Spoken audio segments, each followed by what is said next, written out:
We begin, yes? So coming from this background of linguistic studies, general linguistics and theoretical and philosophy of language, of course I am bringing this topic from this perspective because it's quite interesting for me. But there are also practical implications how to use this in improving our capacity to be creative in speech and capacity to be a better listener, a better communicator, which is very essential for us. We see that all the problems come from misunderstanding in communication, not anything else. As Sri Aurobindo says, all our problems are problems of harmony. There are no other problems.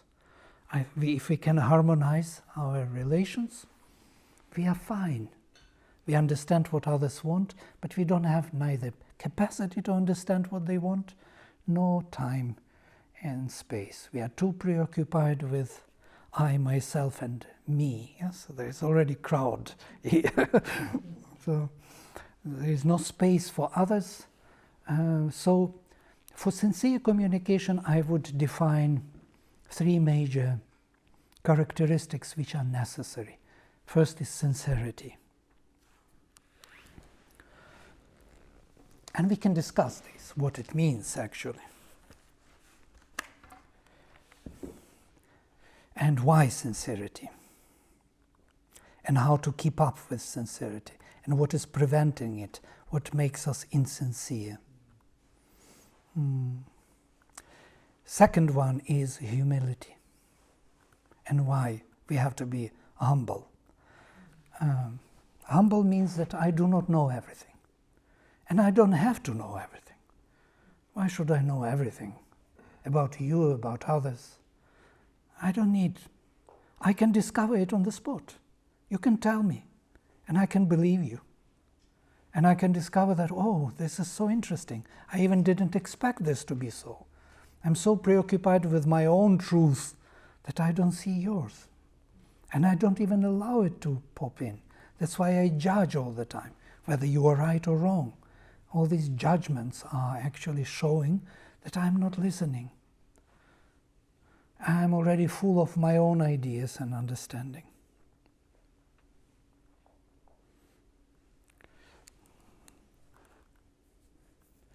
So, humility in perception, being open to learn, to correct one's own preferences, not to go for them, lay them aside.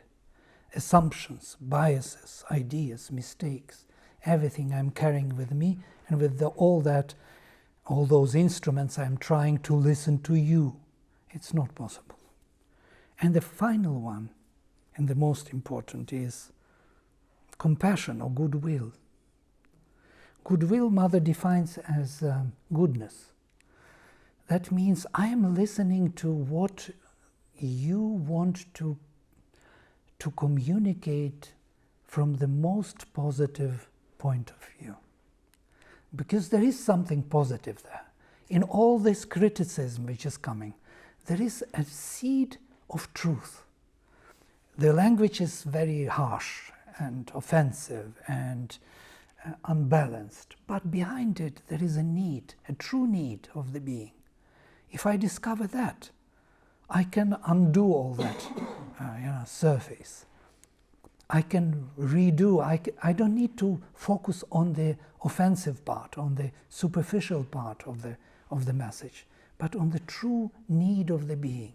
If I discover it and support it, and if I support it in communication, the person himself will change and will be very grateful for this understanding. Have you seen in your life, you most probably did this once in a while, this deeper sense of going to the very true part, the quintessential part of what person wants to say. So goodwill, empathy, and compassion. And of course gratitude. Gratitude is a part of this goodness in some way. To be grateful for that person actually tells you something which you must know. even if it is in harsh words, but there is truth in it. Truly to be grateful, and it does miracles. It changes the whole attitude of the person towards you.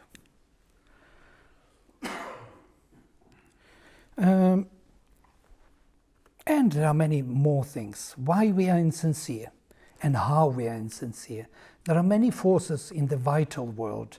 Vital world is the world of emotions, feelings, sensations. We are like fish in the water. This water is the vital world. All feelings, fears, impulses are contagious.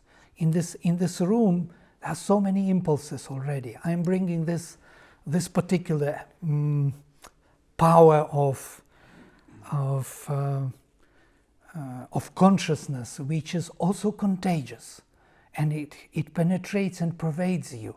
But if we start gossiping now, it will be very strong, and you will be all also infected. The word is pervasive because of its sound value. Through sound is the most powerful pervasive agent. It can enter you and create vibration within you, and it stays for long.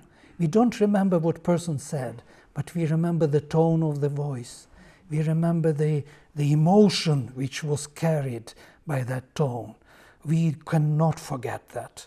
It was hitting us strongly. It's not what person said, but how he did it, and what for, what intention he put into it. So there are bad intentions, and they are very powerful, and there are good intentions, which are also very powerful. And Mother speaks about it. If we could really say to each other, good morning, but not good morning, morning, morgen. So not shortened version, but really with intention, that I wish that you would have a beautiful morning. I really wish for you this. I put the meaning into it. It can change your day. It is a magic power of the word. It works. You just try. We never try because we don't have energy and meaning, and we are so busy with other things, and we mean already well, yes. But we never use this word as a device to create really another world around us. The same way we can put this intention and meaning to speak to ourselves, to our body, to our problems. We can cure our diseases with the command of the word. We can speak to our organs, Mother speaks. Mother says you can speak to your injured organ, to your liver, to your kidneys, to your heart, in the language which they will understand and they will answer, because the body is full of consciousness and you can really communicate. And usually when we have diseases, it's disbalance between different organs. One is taking over and kind of egoistically is becoming in charge of something, which is kind of putting other organs and their functions down. And that disbalance creates the disease. So how to balance all the organs, how to bring peace and harmony into your body and into your life. And they are, as you know, all our diseases are psychosomatic. They are not only physical. It is all coming from the disbalance within in our consciousness.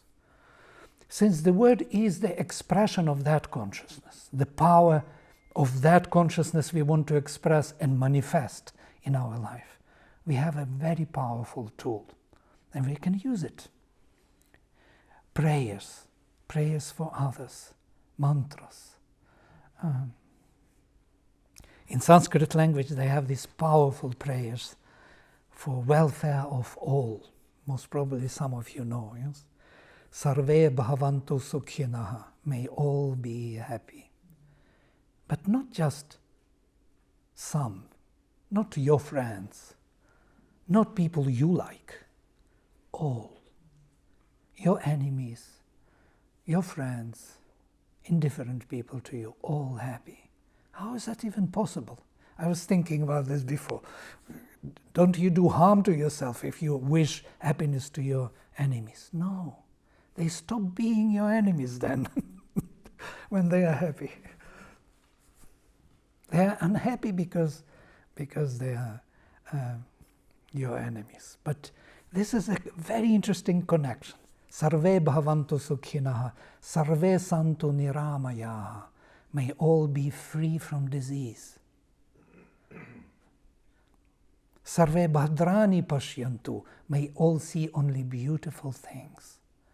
Ma kaschit, and no one, dukkha bhag bhavet, should be partaking of suffering. Such mantras change your life if you really wish it. If you speak it in the morning to the direction, this direction, that direction, 4 directions, you turn around, you feel it changed all your position. You feel you are uplifted, you are pacified, you are in bliss, you are harmonized. The universe is harmonized with you. And it is not an artificial device. It has to be meant. If it is artificially done, mechanically, even then it has some power, because within the mantra of the usage of thousands of years within this mantra there is power. So Brahmins were pronouncing it generations after generations for thousands of years. It accumulated power. Now, what is preventing us from all this? There are several things which are mentioned. Gossip. Gossip is like corrosion.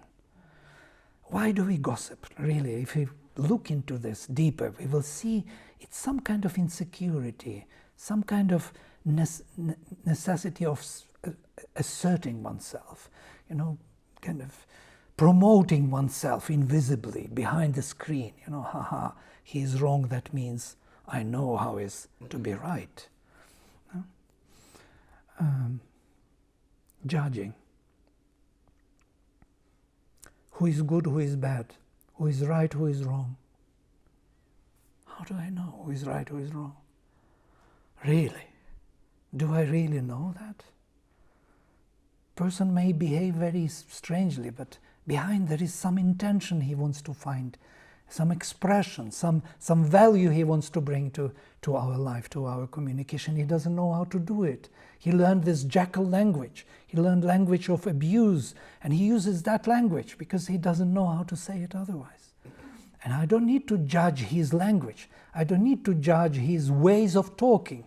I can go deeper and look into what he really wants to say.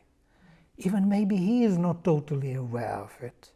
He is also looking for the ways to express something in himself. He is not yet there, and I can help him to find that. And then there is a release. A person is relieved, and he can breathe freely and be very happy to find out what he really wanted to say. We can help instead of judging the surface and the method. Negativity. Negativity is another very powerful obstacle on the way to be sincere.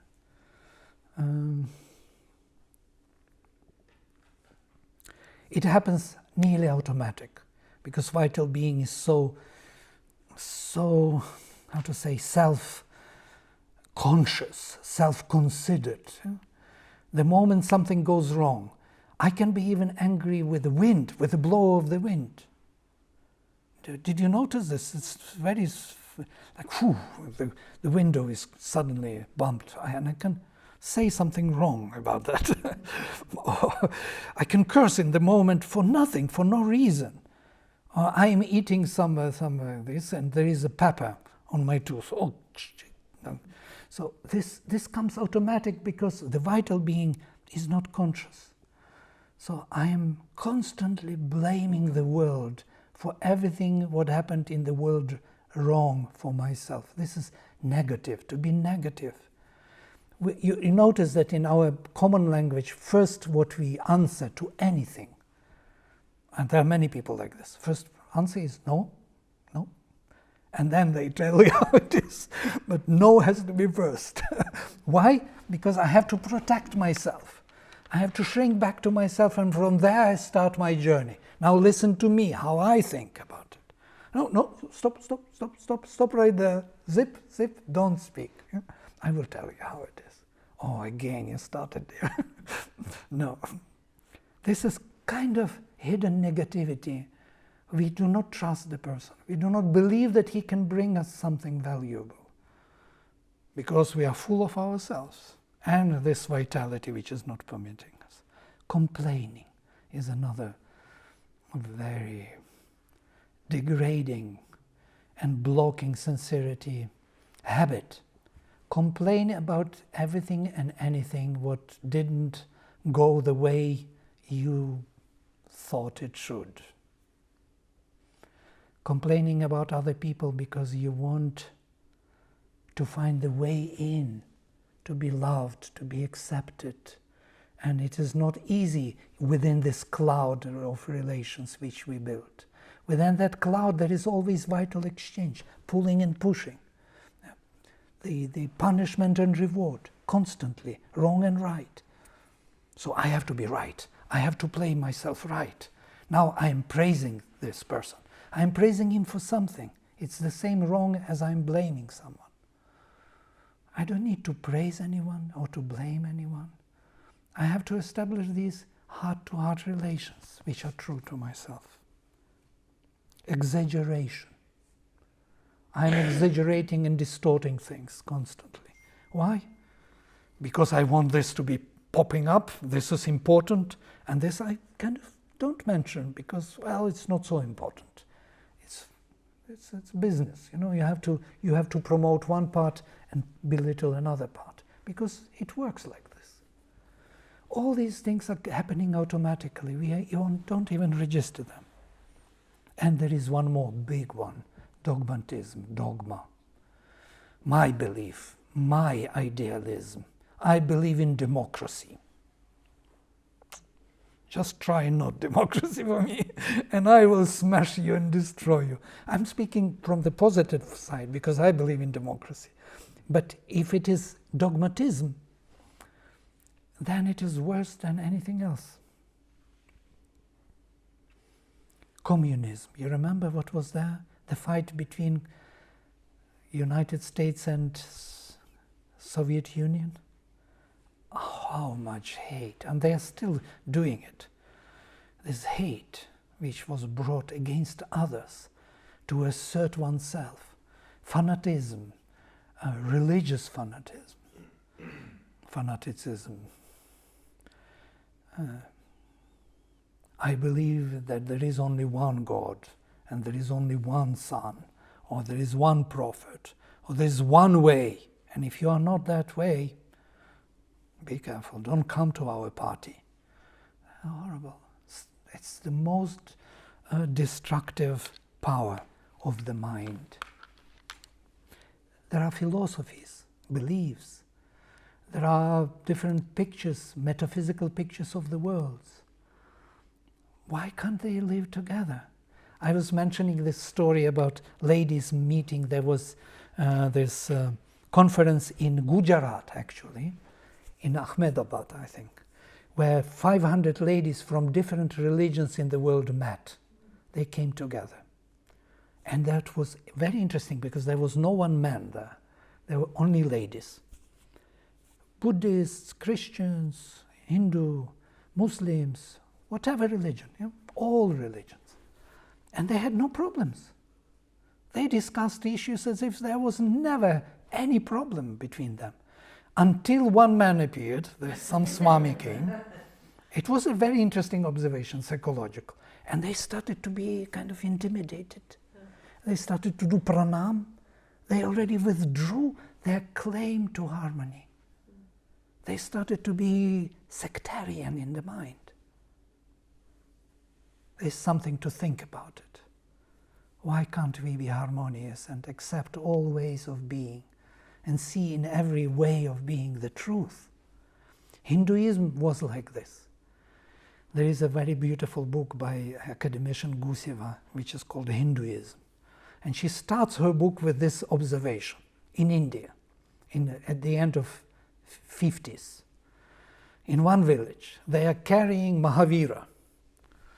And all Christians come out, and all other Hindus come out, and everybody says, Bhagavate Namo Namaha, Bhagavan Om Namo Bhagavan. What Bhagavan? You are Christians, you are Hindus. This is Mahavir, it's from Jain religion. They don't mind. This is divinity for them in their own way. This kind of oneness is not seen anywhere in the world, only in India. Even now it is a little changing, it's become more political. But before it was more, how to say, in every village. You remember that India, that beautiful India. Even between Muslims and Hindus, there were never quarrels until, of course, British came in and they started to specially make that quarrel. And so how to come back to that harmonious view? So that is dogmatism. So what we have to do? We have to be sincere in our speech. That means true, honest to ourselves, straight, clear, authentic. Authentic is another word. I have to say what I believe, what I do, not what some dogma tells me, that what is true. I'm saying what I am myself. And if I am not perfect, I will be that not perfect person. I will tell you I am not perfect. Then you can trust me. Then there can be sincere communication. Humility I was mentioning, and goodwill.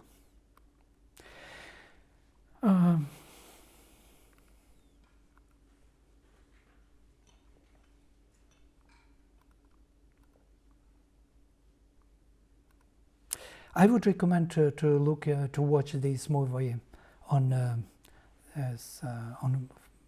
nonviolent communication. It will give you a lot of food for thought, how to establish proper communications in your life.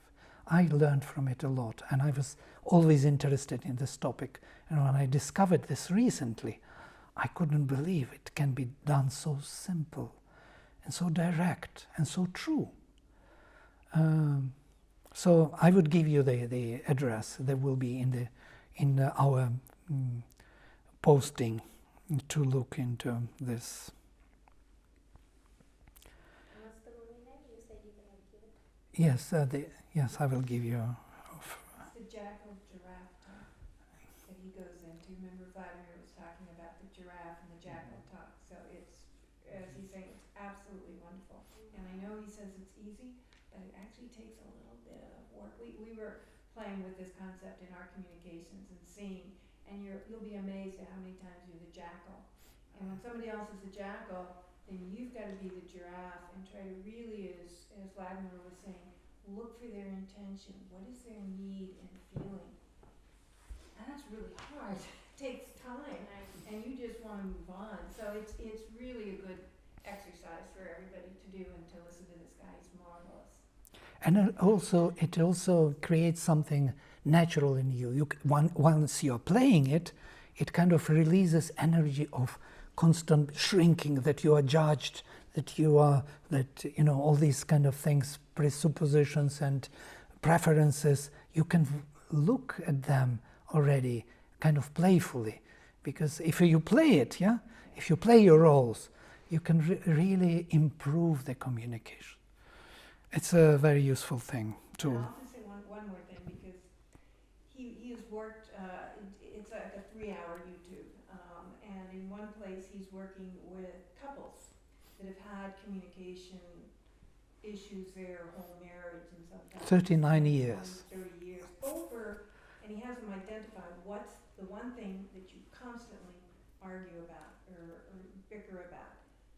And he has this thing, he says, I will assure you that within 20 minutes of you being able to recognize the feeling and need of what your spouse was saying behind that bickering, I will assure you that you two will have reconciled that whole issue, and it will never be a source of bickering again.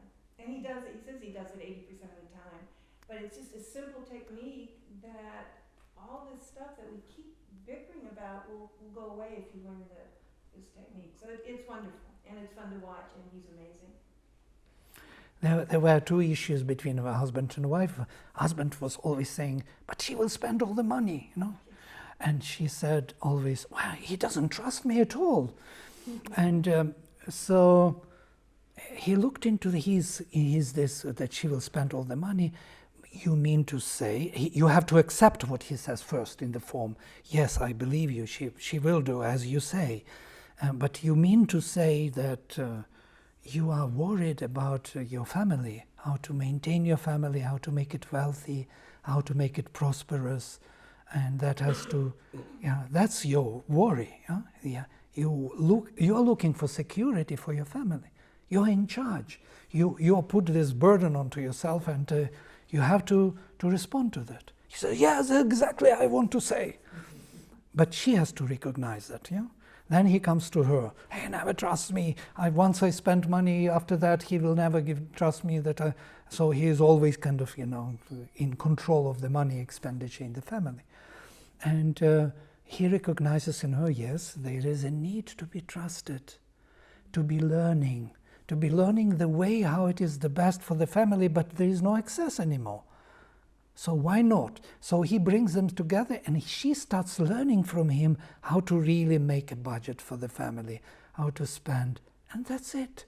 And the issue for 39 years of misunderstanding is gone. There is the requirement of goodwill to recognize the real need in other person. These are simple issues, but we never have energy for that, and never have mind enough. I wanted to give more, maybe we're open to some questions, because there is also more to say, but I do not know whether I should say everything in one go. Would you like to have some questions, comments, observations, please? Or it's all very...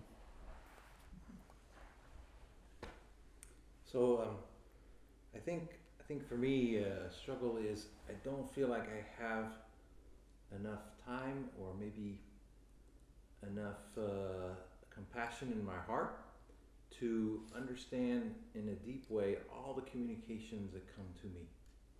Especially if I consider email and text messages and things at work where communication comes very quickly and actions must be made based on very limited information or a very limited understanding of the full context. So I think for me the struggle sometimes is, what do I choose to really understand? And it's not easy. Definitely. It's not an easy subject to understand. Understanding is the most difficult part. You need time for this, and you need to be yourself in that position of peace and depth. Then you will see something, why it is coming to you. And then you will start noticing that everything comes for the reason. This is something to discover. That things come exactly in the moment they have to come. They are telling you something you want to know. You were calling to them, actually, and we didn't speak about mirroring, but this is exactly that. Everything what comes to you in your life is actually your call, your need. They are really pointing out at something you have to learn. You can't see it until you start looking at it from this perspective. Then you start learning. Wow, this is exactly what I wanted to know. Even today, when I was preparing for this talk, I looked on my Facebook, somebody sent exactly on the topic, everything. I even wanted to start with this. It all adds to what you are calling to. You will see exactly what is your call to receive the answer. Because inside you there is this quest for knowledge, to know, to realize. And you receive, the world is answering to you in one way or another. And then you notice, oh, this is for this, this is for that. You don't see other things for which you don't call. They are also there, but you don't register them because they are not for you.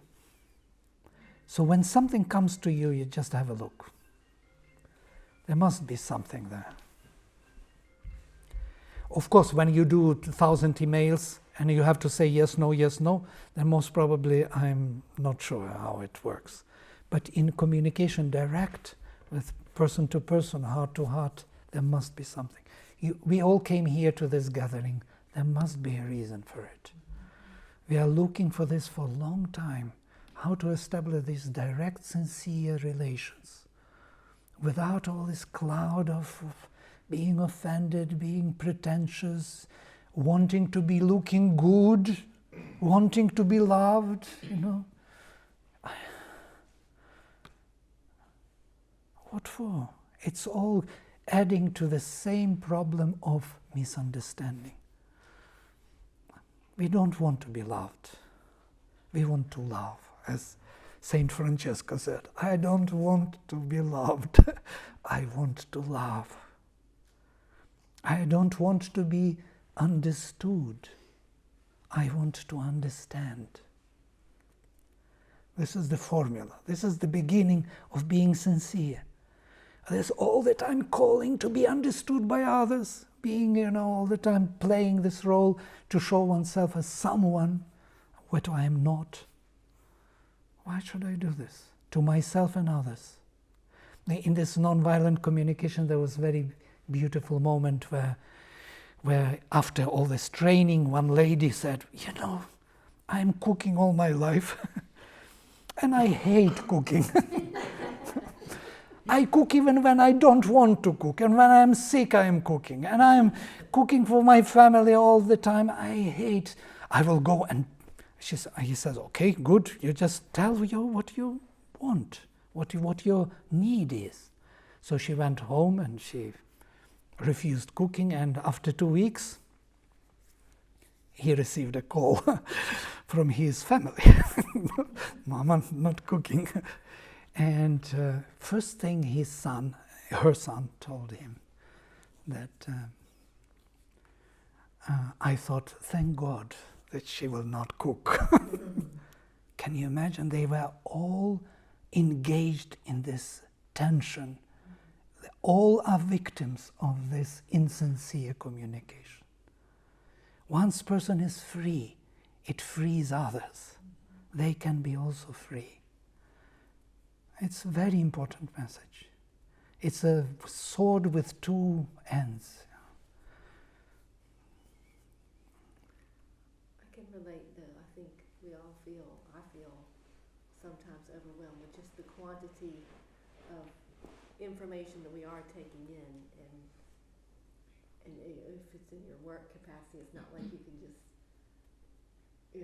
not look at it. So I think, having, for me, sometimes it's a challenge. I talk to people all day long, and I have to remember that when I get home, I need to put a different attention to my communication with my husband than I do, or at least the same level that I'm giving my students and clients. So I think I can relate to what you said, just getting so much information during the day.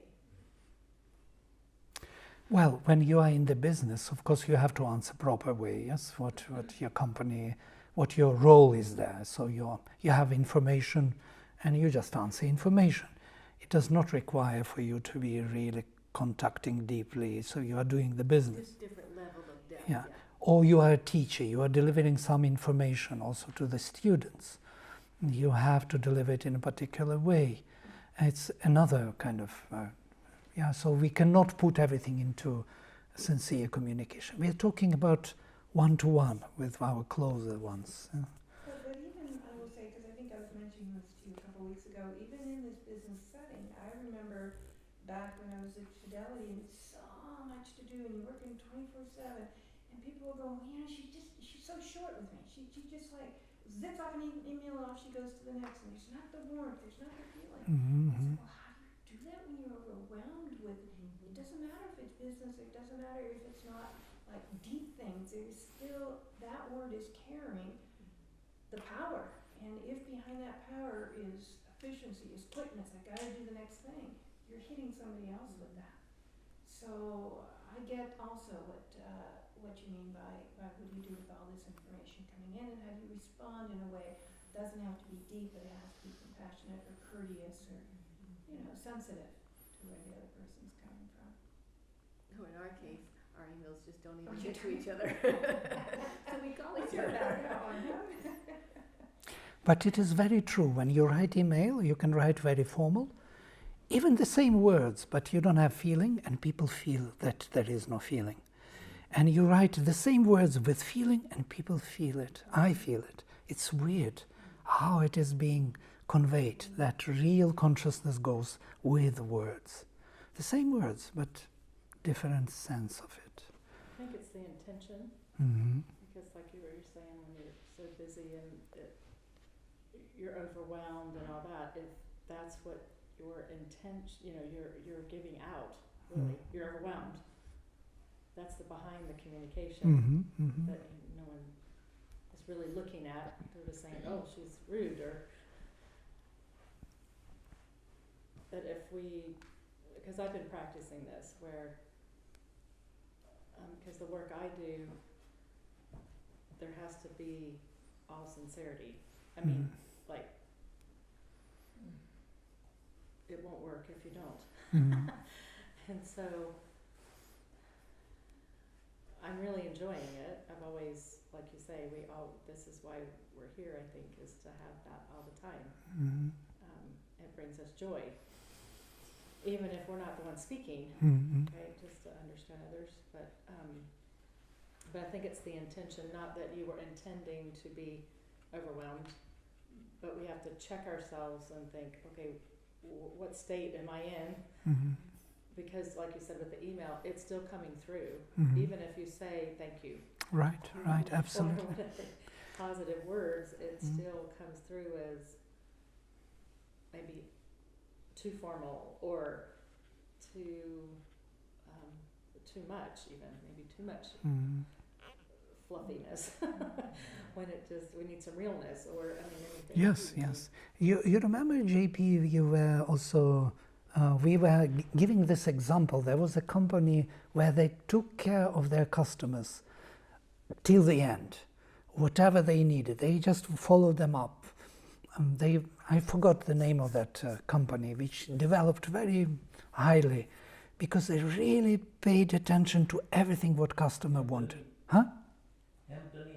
Most probably, yeah. And it developed very fast. It's not about how many services you deliver. It's about how you do it. Yeah? Yes. Mm-hmm. Yes, sir. Yeah. And it makes totally. Say to him today. I like it. It's very. It's I didn't know that's a what was It's the it. difference between going to McDonald's and asking for a refill, no problem, and going to Chick-fil-A, my pleasure. Mm-hmm. It's totally different. That's I don't true. care if the food is equal, I don't care if everything's equal, there's just something where you go, wow. Mm-hmm. A lot of people took advantage of free room. Uh-huh. When they stay at the Hampton, they said, this thing did not work. So they have to refund the money. 3-4 case like this, the guy is already on the radar. Next time when he tries to make a reservation, they will say, sorry, your demand is too high, we don't provide that kind of service. So please look some other hotel. They cut him off So nicely. Well, there is a you cannot go on extend. Correct, Yeah. correct. So you can see that somebody is really abusing, but there will be a very low percentage of. Yeah, very, very true. Very Mhm. true. In Norway, they have the same policy. They decided not to go for, kind of checking on people all the time, kind of trusting whatever they fill in. And they saw that they abused the system. 5% are abusing the system. But they calculated economically it was more feasible than to have the whole structure to check all the people who are right, who are wrong, who are cheating, who are not. It was economically better. Not even 5%, no. With less, it, than, less than that. yeah. If we had 500. Within 5%, usually it will be always there. Whatever the system, the law, people always abuse the laws. Yeah, some way or another they will be manipulating with it. So. You know, the other thing, so this brings up to mind your comment that a recent conference that I was at, and there was like 500 people. And I started to know this first day, which always happens, somebody would go up to one of the speakers or one of the individuals that was supporting the conference, and they would ask for something, you know, oh, I'm not really comfortable, do you have like something for the feet, or you know, I've lost my book, you know, do you have, and I started to hear this repeatedly saying, oh sure, no problem at all. Are you sure it's no problem? I'm happy to get that for you, I'm happy to get that. And everyone on that staff, including this, and they were, gee, they're getting bombarded. They've got to speak and they're getting bombarded with all these requests, and yet every single time they're, no, I'll be happy to do that for you. I'll be happy to get that for you. How did they do that? And it was the best conference I've ever been to for a lot of reasons, but this was another reason. They really sincerely wanted to tend to the needs of the So I find this fascinating that of all the people in this room, that the two of you are saying this. Because when I asked Samantha, would you be interested in coming? Now, and I said I enjoy and I learn so much every time I come. But the one thing I want to emphasize to her, when you walk in there, it's all about you. They're asking you if you want blankets. I mean, really think about this. Because you got a blanket, you're going to get this, or you need this chair, your back's hurting. I'm surprised you didn't ask her for a massage. but what's huge is it's a twofold, and because to me it impacts the individual. But when we walked out in the kitchen, I said to you, you are always smiling. So that's the summary. When you give, you seem to get. And really, that's kind of what you're saying. You know, you want to get this? Okay, start here. What do you have to give? Give is my time to try to understand. And then understand, even though maybe I can't persuade that person to switch, it takes some of it away from me, the negative. So I win either way. Absolutely. And in regards, sorry guys, in regards to your emails and stuff, it's kind of scary now because when you do training with young people, attention span is getting shorter and shorter. So things are boom, boom, boom. I don't want worry, or I either get back to it later, or I delete it, or whatever. So it's there's no depth. Yeah, there are things we have to think about. Sincerity, yeah. And then we can learn a lot from Chick-fil-A because as short as you are, you can still say, and whoever said that, I can't remember to give credit, thanks, or my pleasure. It's hard, especially in business. I mean, But I have people that work. I know people that work at Chick-fil-A, kids, and they are very meticulous about who they hire, and I don't know how they do a great job. they make sure. And I think it's the intention of the individual. They make sure that they hire people that they're the same, right? Is the business model that they want. And they have to work as teams. And if you're always missing work because, I don't know, whatever, homework, or because you're sick or something, then that affects the whole team. And so they want committed people that are, and so there is that unity, there is that understanding, there is that listening and understanding each other, right? To work together in their team.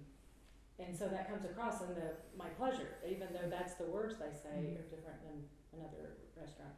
It's also what's behind it, like he's saying about the words that you don't know. And their humbleness, because they really do, like she was saying about her wanting to serve you, because they hire those people. And there is something, have you noticed new phenomenon on Facebook, for example? It works miraculously because some people, my friends, got cancer, for example, and they put on that they had got cancer. Yes, so thousands of wishes coming back to them, to their page, and they recovered from cancer. I think there is a new way of dealing with energies. This word is very powerful device and can be used. We can cue each other. Larger means of collective power, technology. So this makes it even more feasible and powerful. Right. And it works. Yeah. It's something new which we never had before. In the moment which she puts it there, that she gets cancer, she gets from all over the world, from all countries, all friends are writing wishes there to recover and send this energy. And it works. It does the job. Why don't we use this device more and more? It's really a powerful device, no? To wish everybody recovery, to wish everybody happiness and freedom and joy of self-expression. We are looking for the same manifestation of the same values, of truth, of harmony, of joy, of interaction, of the bliss. We all want to live in this constant bliss and exchange of bliss. So all the rest is just the means.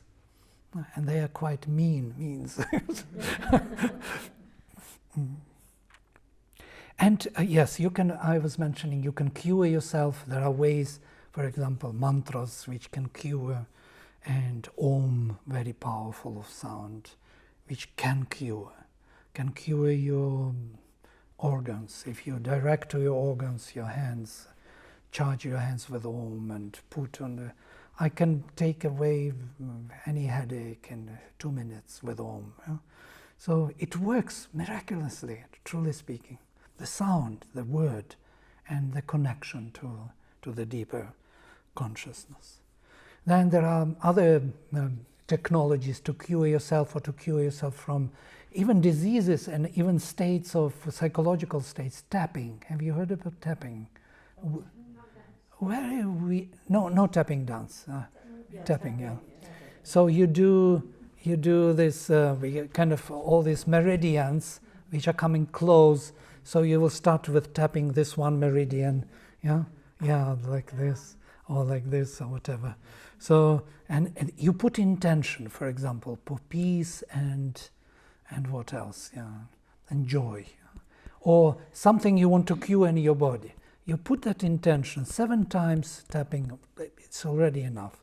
Another meridian 7 times, another meridian 7 times. These are meridians. You will feel that they're like zing, zing, zing, like nerves. Then another meridian 7 times with the same intention. Other meridians here under the bones. Then under this, you will feel that's like needles here on both sides. And then on the top, 7 times with the same intention. And leave. Breathe out. Forget about it.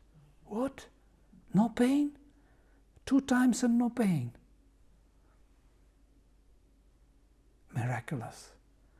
Word put into the system with nerves gets this thing done. Why don't we do these simple things? Why we don't rely on this most useful device which we already can master? Mother speaks that we are talking too much. Somebody asked her why people talk non-stop. And she says because people just got this tool. It's like for the baby to get a new toy, In the evolution of consciousness, animals started to speak, and then they can't really stop speaking. And they say everything and anything. But to become conscious of the word, to use truly, we have to develop ourselves. It's not enough only talking. And she gives a very good vision for this. I could maybe finish with this, what Mother says, how to make word powerful.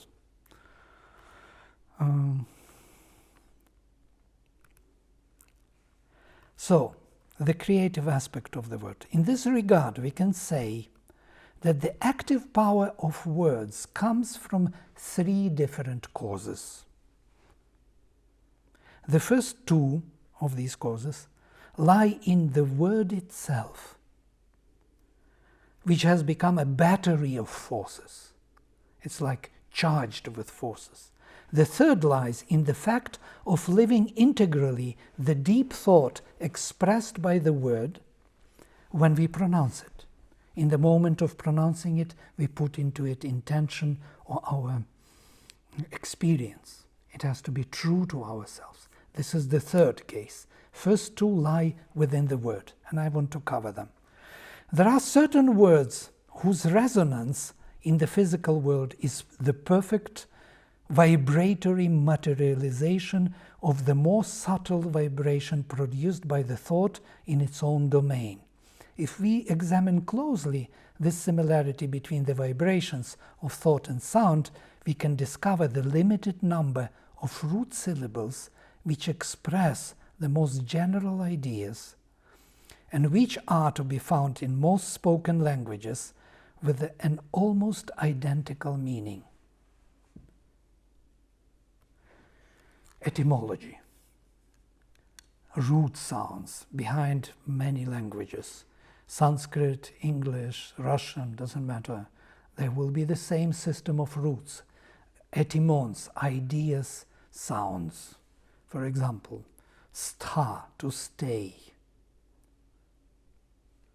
Stha, to stay, to stop. Yeah, stha is to stay and to stop, actually, in Sanskrit. And I'm speaking English, the same stha root. And station, and stable, and stubborn, and stumble, and stupid. All of them have the same etymon behind. It's applied into different contexts. It creates many different meanings, contextual meanings. But the meaning, the root, is there. The poet feels this word. He knows which word he wants to put into his poem, because that works. There is a sound there, the power of the sound. He relates to that, the Brihaspati speech, the Lord of the Word, where the sound and meaning go together. He feels it. Why do we have synonyms in our languages? What is the difference between big ocean and a huge ocean, and immense ocean, and infinite ocean? They are similar, big, great, huge, immense, but they are different. That difference is within the sound. Huge has the space, has the traveling. Big is bulky, heavy. It's a piece of... How do we know this? Nobody taught us this. It's in the usage of our own language. We are constantly feeling the sounds. They are used in particular forms, in particular roots, which we already intuitively know. And this intuitive knowledge of these roots, reference to them, selecting them, waiting for the right word to say, is a part of this powerful speech. It's number one. There are other words which have been repeated in certain circumstances for hundreds of years, and which are instinct with the mental forces of all those who have pronounced them. Mantras, for thousands of years, people pronounce the same mantra, thousands of generations. They are true batteries of energy. Even if you don't want that to work, you just pronounce it and it will work. It has a power in time. It just builds up. If I pronounce to you any mantra like Om Sahana Vavatu Sahana Bhunaktu Sahaviryam Karavavahai Tejasvinavadhitamastu Ma Vidvishavahai Om Shanti Shanti Shanti. What is interesting in this mantra, nobody even knows what it really means. May He fill us both, or protect us both. May He enjoy us both. May we both create a powerful seed. May we learn, Saha Tejasvinavadhitamastu, may what we learned become or stay luminous for us. May we never be in discordance. May we never hate each other. Literal translation. But who are these we both? We do not know. Maybe it's me and you. Maybe this is the communication mantra, the best communication mantra. between me and you. May we never hate each other. May we never be in duality. Mavidvishavahai, dvish, from dva, being in duality, split, separated. May we come together. May we be in harmony. So, and it works every time you say it, even without thinking. It has this impact because it was pronounced for more than 6,000 years in one row. And finally, this was the second. And the third one, finally, there are words which assume an immediate value when they are pronounced as a result of the living thought of the one who pronounces them. I have an experience, I have a true opening, and I forge the words I want. I tailor them the way I like to express that state of mind or state of being I experience. And it will be true. Poets are doing this. Some people are doing it also, sometimes, when they are not chatting only. So there are two ways of communication. One is horizontal chatting, saying anything and everything, exchanging information. And there is another communication, which is vertical. You connect to your deeper self, to your higher being. You're looking for deeper and higher intentions, and you bring them into communication. And that is sincere communication. When you have something to say. And Mother says we have to be very careful with time, because we speak a lot for no reason. But we have to say only what is totally indispensable to say, and in the moment when it is needed. And that quality not many of us have. We have to learn about it, how to do it, train ourselves. And then this device of our speech, of our self-expression, will be useful for all of us. Okay, I can stop at this moment. Thank you for coming, and namaste. Maybe a few minutes. Yeah, we can end with a minute of silence as we usually do. After talking about words, we dive into silence.